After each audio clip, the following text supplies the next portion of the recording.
You screamed today, or maybe yesterday, or maybe it's been happening so often that you've actually lost count, and the moment it was over, that sick, heavy feeling settled right into your chest. Not just guilt, something worse than guilt. This quiet, creeping fear that you might be becoming someone you never wanted to be. I know that feeling, and I need you to stay with me here because what I'm about to share with you changed everything for me, and I genuinely believe it's going to change something for you too. Before I get into the meat of this, I want to mention that we have a program link down in the video description below. If you're the kind of person who already knows they need more than just tips, if you know deep down that information alone hasn't been enough, then go check it out right now before you forget. Most people watch videos like this, feel inspired for 20 minutes, and then nothing changes. Don't be that person. But keep watching because what I'm sharing here is real and it works, and you need to hear all of it. Okay, let's go deep. You didn't grow up thinking, one day I'm going to be a parent who yells. Nobody does. You probably had a picture in your mind, soft mornings, patient conversations, the kind of calm that feels like warm light through a window. And then life happened. Real life. With sleepless nights and spilled drinks and the same argument happening for what feels like the 400th time. And one day, you heard your own voice at a volume you didn't even recognize, and you thought, where did that come from? Here's what nobody tells you. Yelling is almost never about what you think it's about. The cup of juice that got knocked over, the homework that didn't get done, the lie you caught them in. Those aren't the real triggers. Those are just the last straw. The real thing, the thing that's actually driving that explosion, is everything underneath. The exhaustion you've been swallowing for months, the fear that you're failing, the loneliness of feeling like you're holding everything together alone, the pain from your own childhood that never got processed. Yelling is grief wearing anger's clothes. And when you yell and then you feel guilty, you are actually doing something really damaging to yourself. Because the guilt doesn't teach you anything, it just punishes you. You spiral, you apologize too much, you overcompensate with softness that has no boundaries, and then the next trigger hits and you explode again. And the cycle just keeps going, feeding itself. Let me paint you a picture of what that cycle actually looks like from the inside. You're running on empty. You haven't slept properly in days. There's a mess somewhere. There's noise. Someone is pushing back on something simple, something you've already asked for 3 times. And you can feel it building, this pressure behind your eyes, this tightness in your jaw. You tell yourself, stay calm, stay calm, stay calm. And then something tips, and it all comes out at once. Loud, fast, sharp. And the look on their face. That's the part that stays with you, isn't it? That flinch. That wide-eyed moment where they go very still. That is the image that follows you into the kitchen afterward, into the bathroom where you stand gripping the sink, into bed that night where you stare at the ceiling replaying it. You lie there thinking, I love them more than anything in this world, so why do I keep doing this? That question is not a character flaw. That question is actually a sign that you are a caring, aware, deeply feeling person who is completely overwhelmed and undertaught. Because nobody taught you this. Nobody sat you down and showed you how to regulate your own nervous system under pressure. Nobody gave you the tools. You were just expected to figure it out. And here's where it gets really interesting. Because research consistently shows that parents who yell and feel intense guilt afterward actually tend to be more emotionally attuned than parents who yell and feel nothing. You feel guilty because you care. But the guilt alone has zero power to create change. You need something more than awareness. You need a system. I started to figure this out when I hit my lowest point. I had yelled. Again, and this time something shifted. Not in them, in me. I sat down afterward, and I didn't apologize immediately. I just stayed in the room with myself, and I asked a different question. Not why did I do that? But what was happening inside me in the 30 seconds before I did that? And that one shift cracked everything open. Because when I started tracking what was happening in my body before the yell, not the thoughts, not the story, the actual physical sensations, I realized there was a window. A small one. But it existed. A few seconds between stimulus and explosion where something else was possible. Most people don't know that window is there. They think the yell just happens. They think they have no control. That's not true. But accessing that window requires training your nervous system, not just your intentions. Good intentions alone have never stopped a single person from yelling. Ever.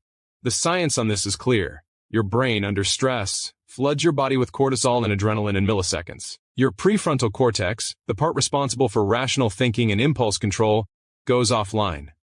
You are operating from your survival brain.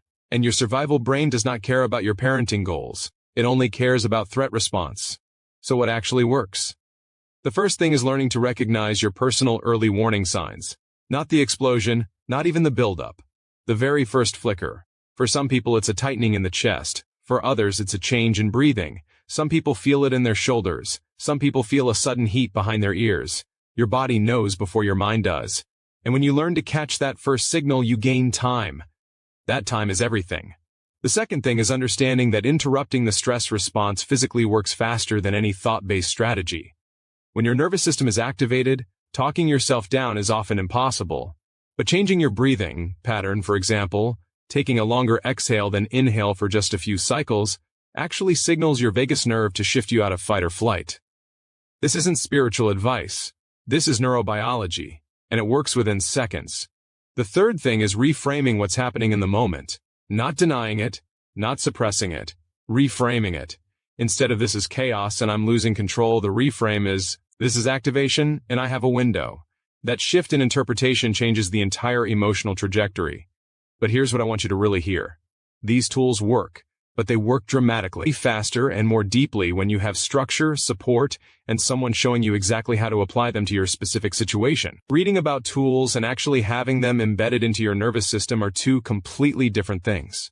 That gap is why so many parents stay stuck for years knowing better but not doing better. People who have found real, lasting freedom from the yelling cycle share a few things in common. They didn't wait until things got worse. They didn't keep trying the same approaches hoping for different results. They got specific, personalized, and consistent support.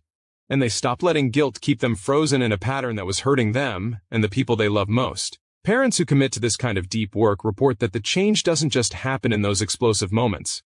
It ripples outward. Their kids become less reactive because the environment becomes less reactive. The relationship shifts.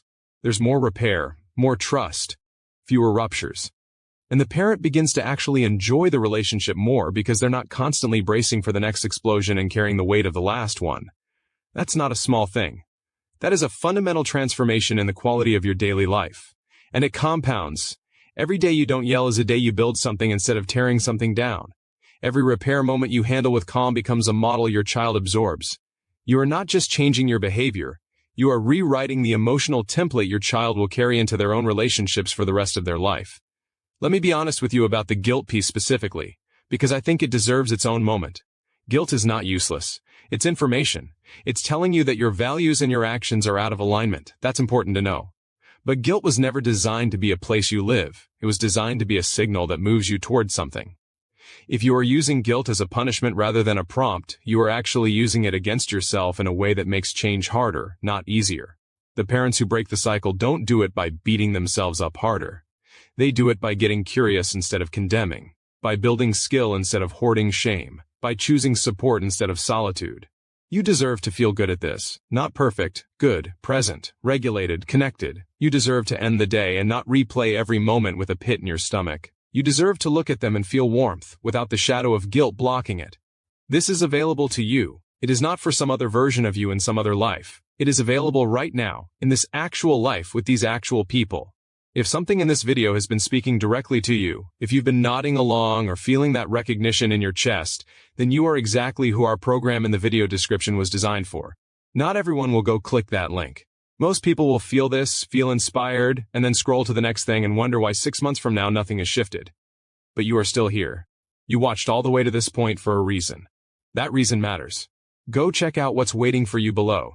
Because the parents who move forward are simply the ones who decide that today is the day they stop waiting for things to get better on their own.